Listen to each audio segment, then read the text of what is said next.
Bonjour à tous, je m'appelle Paul Pichet, je suis postdoctorant à l'École de technologie supérieure de Montréal sous la direction de Didier Ayot. Et je vais vous présenter ma thématique de recherche qui s'inscrit dans la continuité de la thèse que j'ai faite à l'Université de Pau et des Pays de l'Adour en France, sous la direction de Stéphane Gibou et de Didier Ayot. Cette thématique concerne la gestion de l'énergie et les températures au sein de serres nordiques. Et ici, je vais donc vous présenter la mise en place et l'évaluation d'un système de stockage de l'énergie thermique ou de la chaleur dans la serre communautaire de Kuujjuaq. Je ne veux pas vous présenter le territoire du Nunavik que vous devez connaître assez bien.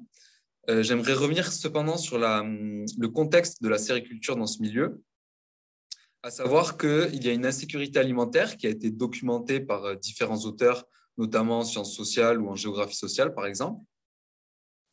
Et ces différents auteurs ont montré que la sériculture pouvait être une des réponses, ou en tout cas un début de réponse à l'insécurité alimentaire. De mon côté, j'ai recensé différentes serres nordiques qui existaient au Canada. Et j'ai pu montrer, notamment dans ma thèse, que ces serres étaient de manière globale très peu adaptées au climat froid. C'est-à-dire que c'est des serres qui sont importées du sud sans amélioration et sans modification. Donc, c'est des géométries qui ne sont pas adaptées au climat froid, des isolations thermiques qui sont très faibles, pas de stockage thermique ou de chauffage, par exemple. Et cela amène à des saisons de culture assez courtes. Donc, afin d'étudier cette thématique, je me suis concentré sur les serres communautaires de Kuujjuaq.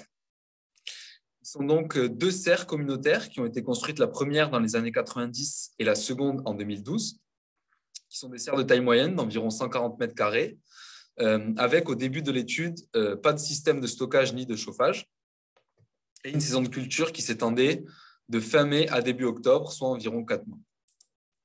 Le travail a commencé par l'instrumentation de ces serres, c'est-à-dire installer des capteurs tels que des thermomètres, des capteurs d'humidité relative, de flux solaire, etc. Et l'étude des données récoltées pendant 2 ans a permis de montrer qu'il y avait, de manière générale, un gros écart de température entre le jour et la nuit. Et cela amène 2 problématiques. La première, c'est que la saison de culture ne peut pas commencer plus tôt ou plus tard à cause de gelées nocturnes. Et dès qu'il commence à geler dans la serre, on ne peut plus faire pousser de légumes. La seconde, c'est que cet écart de température nuit à un développement optimal des plantes.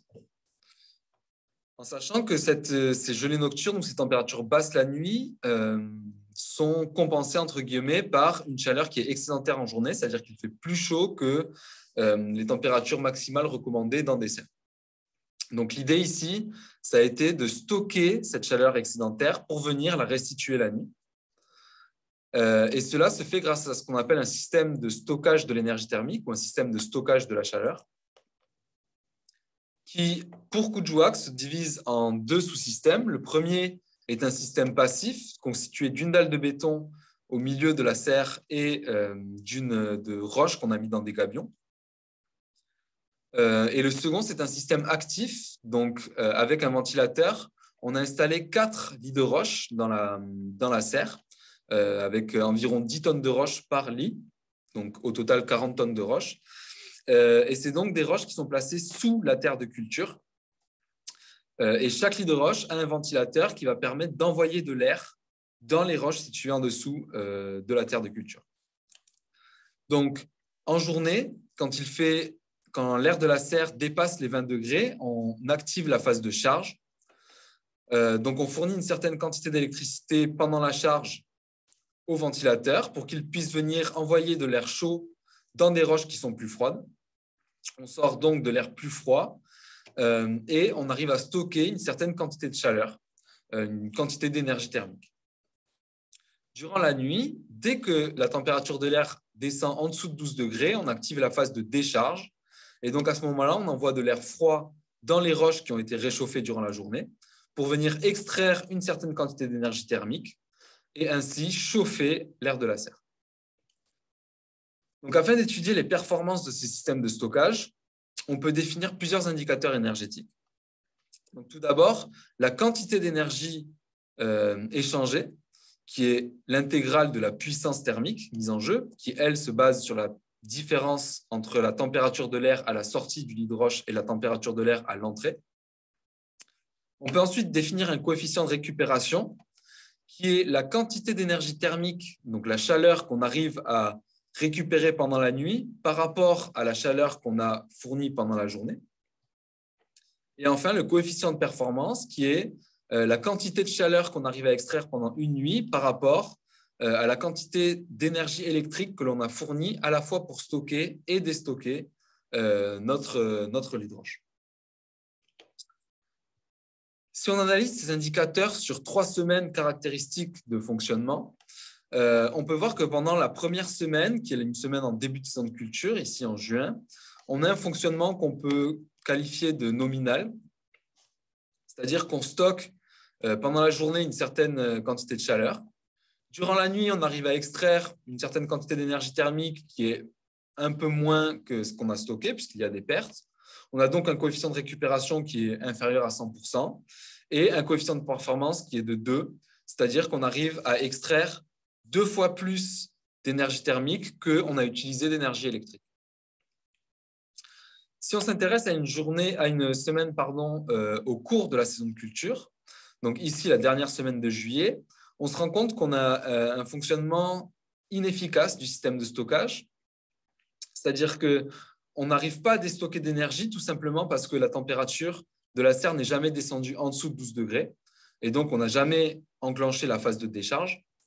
Mais ce qui fait que la phase de charge est très inefficace puisqu'on envoie de l'air chaud dans des roches qui sont déjà chaudes puisqu'elles n'ont pas été refroidies durant la nuit.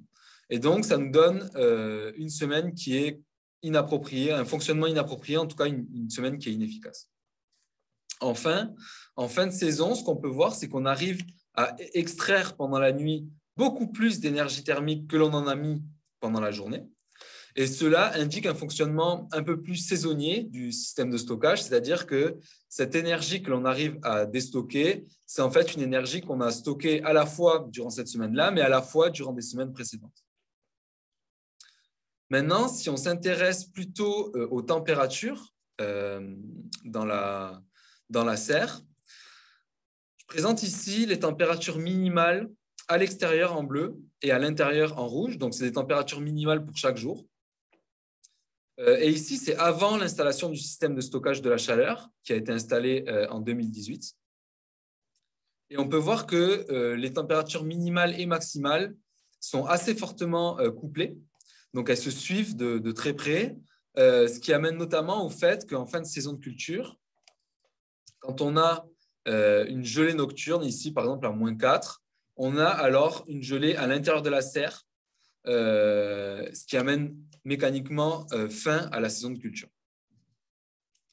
Si on compare ces mêmes courbes en 2019, donc après l'installation du système de stockage, on se rend compte qu'il y a une nette amélioration puisqu'on a réussi à découpler ces minimums à l'intérieur et à l'extérieur. Ce qui fait que durant la majorité de la saison de culture, on arrive à avoir une température intérieure qui est supérieure à 10 degrés. Et qu'en fin de saison, par exemple, même avec des pics à l'extérieur à -5, on arrive à maintenir une température positive à l'intérieur de la serre.